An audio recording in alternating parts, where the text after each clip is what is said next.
네, 주간 전략 세워보는 시간입니다. 오늘 이 시간은 키움증권 투자전략팀의 한지영 연구원과 함께하겠습니다. 어서 오세요. 네, 안녕하세요. 네. 일단은 그래도 투자자 입장에서는 시장이 오르는 게 좋잖아요. 그렇죠. 위로 보는 게 좋죠. 당연하죠. 고점 대비해서 지금 조정을 받고 있어서 네. 이 조정이 어느 정도 가면 끝날까 이 부분이 가장 궁금하실 것 같은데 어떻게 예상을 하고 계세요? 예, 뭐 저도 일단은 올해 늘 갖고 있는 생각은 네. 얼마나 먹고 나올지 이러한 고민을 해야 되는 시기인 해라고 생각하는데 지금 여름 구간 7월이랑 좀 8월 중순, 8월 정도 좀 길게 봐도 2달 정도까지는 어느 정도 이제 박스권에 갇혀 있다라고 좀 상정을 해야 될 것 같습니다. 네. 대신에 이제 연말로 갈수록 그냥 뭐 분기로 나눠서 봤을 때 4분기로 갈수록 지수는 다시 좀 레벨업이 되면서 뭐 2,800 정도는 충분히 트라이 가능해 보지 않을까라고 보고 있고 이 말씀을 드리고 싶어요. 네. 그 아까 저희가 잠깐 날씨 이야기를 나눴는데 예. 날씨가 굉장히 짓궂잖아요. 날씨에 그렇죠. 대한 변동성들이 장마니까. 너무 크잖아요. 그럴 때 그냥 날씨 말고 계절을 보는 게 맞습니다. 여름엔 덥고 가을엔 시원하고 겨울에는 춥고 주식시장도 마찬가지예요. 네. 단기적으로는 여러 가지 요인들로 인해서 변동성, 날씨처럼 변동성이 크지만 계절적인 측면에서 길게 봤을 때는 윗방향으로 보는 게 맞다. 이 말씀 좀 드릴게요. 네, 그러니까 큰 그림으로 보자면은 네. 상승 추세는 이어갈 수 있을 그쵸. 것이다. 다만 상승을 또 이어가는 과정에서의 네. 흔들림이다. 이 정도로 그쵸. 이해를 하면 되는 건가요? 맞습니다. 이런 가운데 이번 주에는 중요한 경제 지표들도 발표가 되잖아요. 네. 오늘도 중국에서 경제 지표가 그쵸. 발표되고 주 중반에는 미국에서 CPI가 발표가 되게 그쵸. 되는데 이런 부분들이 어떨 것으로 예상을 하세요? 전체적으로 이것도 다시 역시나 변동성을 만들어낼 것 같은데 이게 추세를 크게 뭐 하락적으로 훼손시킬 만한 요인은 아니다라고 보시면 될 것 같아요. 네. 그리고 뭐 지난주부터 지수가 우리나라도 그렇고 미국도 그렇고 조금 이제 불안한 모습을 보이고 있는데 그것도 역시나 최근에 많이 올라온 거에 대한 상반기 때 내내 랠리를 했던 거에 대한 좀 단기 주가 과열 우려가 누적이 되고 있었습니다. 통상적으로 이제 그러한 구간에서는 뭐가 됐건 그 빌미를 삼아서 수시로 차익 실현 압력이 발생할 수 네. 있거든요. 지금 딱 그 상태라고 보시면 될 것 같아요. 우리가 모르는 새로운 악재가 등장해서 증시를 막 되게 하방으로 만들어내는 그 시점은 아니다. 저는 이렇게 좀 말씀을 드리겠습니다. 네, 일단은 그 중에서도 중요한 게 네. 미국의 CPI가 아니겠습니까? 이 구체적으로 어느 정도의 수준을 예상을 하세요? 일단 내려갈 것 같아요. 3%대 급초반 예. 3.1 정도, 3.0 정도 나올 것 같고 뭐 시장의 컨센서스가 이제 3.1에서 3.2거든요. 그래서 그 지난번에 5월 달 CPI가 4.0이었으니까 네. 내려가는 게 맞죠. 이거는 증시 입장에서는 반길 만한 요인인데 대신에 이제 주가 같은 경우는 항상 모든 것들을 좀 빨리 반영하는 측면이 있잖아요. 네, 그렇죠. CPI 둔화되는 거는 이미 제가 봤을 때 5월 달에 발표된 4월 CPI 그때부터 많이 좀 반영이 되었던 것 같아요. 그래서 이번 같은 경우도 그 컨센을 하회하는 2%대를 보지 않는 이상은 증시가 뭐 폭발적으로 CPI에 반응을 하지 않을 거다. 이렇게 좀 보시면 될 것 같습니다. 네, 그렇군요. 아주 크게 이변이 없는 한 시장에서는 그냥 무난하게 넘어갈 수 그쵸. 있겠다라는 의견이셨고 또 목요일에는 한국은행의 금통위도 예정이 그쵸. 돼 있잖아요.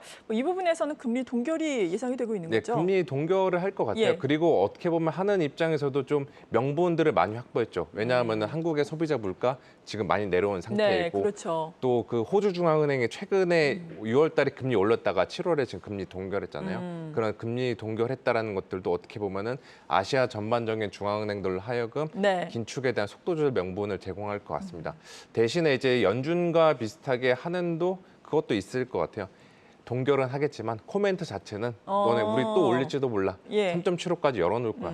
매파적으로 좀 동결의 신호를 보내지 않을까. 저는 이렇게 생각하고 있습니다. 네, 그리고 지난주에는 갑자기 불거진 게 뭐 새마을금고와 관련된 그쵸. 이런 얘기 있었잖아요. 이 부분이 혹시 뇌관이 될 악우려는 없겠습니까? 뭐 우려는? 지난주에 뭐 코스닥 조정 받을 때 막 이상한 찌라시 같은 것들로 뭐 그 물량들이 나온다 막 네. 이런 루머들이 있었는데 어디까지나 루머라고 보시면 될 것 같고 새마을금고 참 역설적이죠. 작년에는 예금 가입한다고 오픈런이 일어났던 데가 이제 뱅크런이 일어나고 있으니까 참 그 역설적인 상황이긴 네. 한데 위험한 상태일 수도 있을 것 같아요. 그런데 이제 저희 그 주식시장 참여자들 입장에서는 과연 이 새마을금고 사태가 예전에 뭐 카드 사태나 혹은 뭐 금융위기 시스템 리스크로 네. 한국 경제랑 주식시장 위협하지 않을까 여기에 대한 부분들을 따져봐야 되는데 이거 그냥 숫자들로만 말씀을 드리면은 그 올해 1분기 기준으로 새마을금고의 연체율이 지금 3%대 중반이고 그다음 PF 쪽만 연체율 봐도 7%대 중반이에요. 그게 어느 정도 수준인 거예요? 그게 그 카드 사태에 비교하면 2003년도 카드 사태 당시 때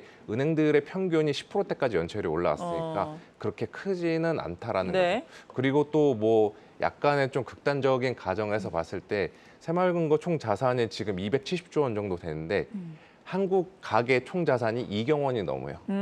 거기서 270조 원을 네. 비교해 보면 그렇게 큰 사태는 아니라는 그렇죠. 거죠. 그리고 새마을금고에서 뱅크런이 일어난다고 하더라도 다른 은행들로 다시 예금들이 이동하는 거.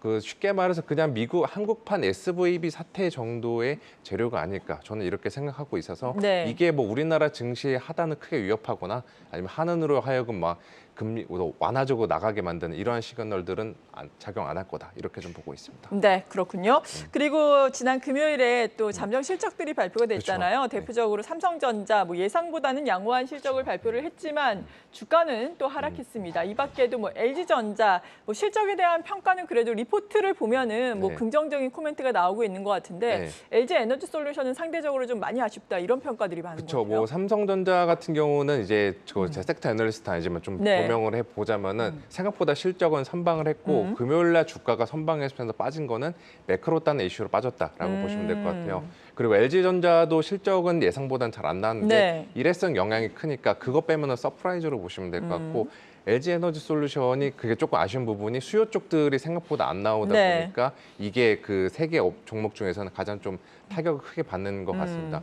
결국에는 이번 2분기 실적 시즌은 전체적으로 업종별로도 좀 각자 도생을 하는 구간이 아닌가라고 보고 있고 네. 대신에 코스피 전체적인 이익 흐름을 놓고 봤을 때 2분기까지도 부진한 건 맞아요. 그 대신에 3분기부터는 이제 4분기 이후부터는 바닥 찍어서 올라가는 그림 그려보시면은 제가 하반기 때 4분기 이후에 시장 좋게 보는 이유랑 좀 합치한다라고 보시면 될 것 같습니다. 네, 물론 섹터 애널은 아니시지만 그렇죠. 또 이번 주에 에코프로 비행과 에코프로가 그렇죠. 실적을 많은 발표를 하게 기대들이 있죠. 됐는데 네. 에코프로가 오늘 또 100만 원 터치를 했거든요. 네. 이 부분에 대한 뭐 기대라든지 이런 부분. 100만 원은 뭐 상징적인 부분 터치를 한번 그렇죠. 해줄 수는 예. 있을 것 같다라고 보고 있고 모르겠어요. 요즘에 이제 많은 사람들이 과연 하반기 때 주도주 혹은 7, 8월 구간의 주도주가 반도체냐, 2차 전지냐 네. 이 좀 알력 다툼이 있을 것 같은데 그 제가 봤을 때 그냥 그 두 개 다 좀 나눠서 조금씩 들어가시는 것이 맞지 않나라고 여전히, 보고 있고 예. 2차 전지 쪽들은 워낙 이제 좋은 기업이고 많은 분들이 관심을 갖고 사랑받고 있는 기업이긴 하지만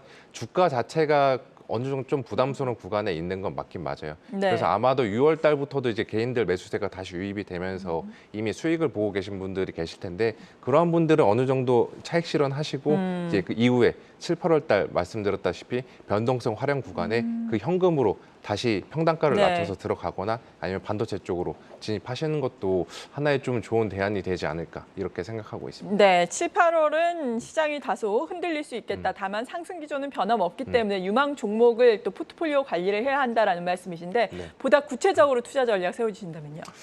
구체적으로 투자 전략이라고 하면은 이제 어떤 업종들로 대응을 하는 것이 좋은데 네. 아까 말씀드렸다시피 2차 전지 쪽들은 차익 실현하는 구간이 어느 정도 맞는다라고 보고 있고 반도체 쪽 담아가시고 네. 지금 그 매크로 관점에서 봤을 때 금리가 위로 좀 상승할 만한 요인들이 많이 발생해요. 네. 통상적으로 그러한 구간에서는 성장주에 대한 것들보다는 이제 가치주들, 우리나라 이제 시클리컬 관련주들이 네. 조금 유망하다라고 보고 있어서 굳이 뭐 7, 8월 달 변동성 크고 힘들다고 하더라도 매매를 뭐 쉬실 필요는 없고 그냥 가치주 쪽으로나 아니면 반도체 쪽으로 대응을 해보시면 좀 좋지 않을까 이렇게 생각하고 있습니다. 네, 오늘도 또 시원하게 도움 말씀 주셨습니다. 키움증권 투자전략팀의 한지영 연구원과 함께했습니다. 감사합니다.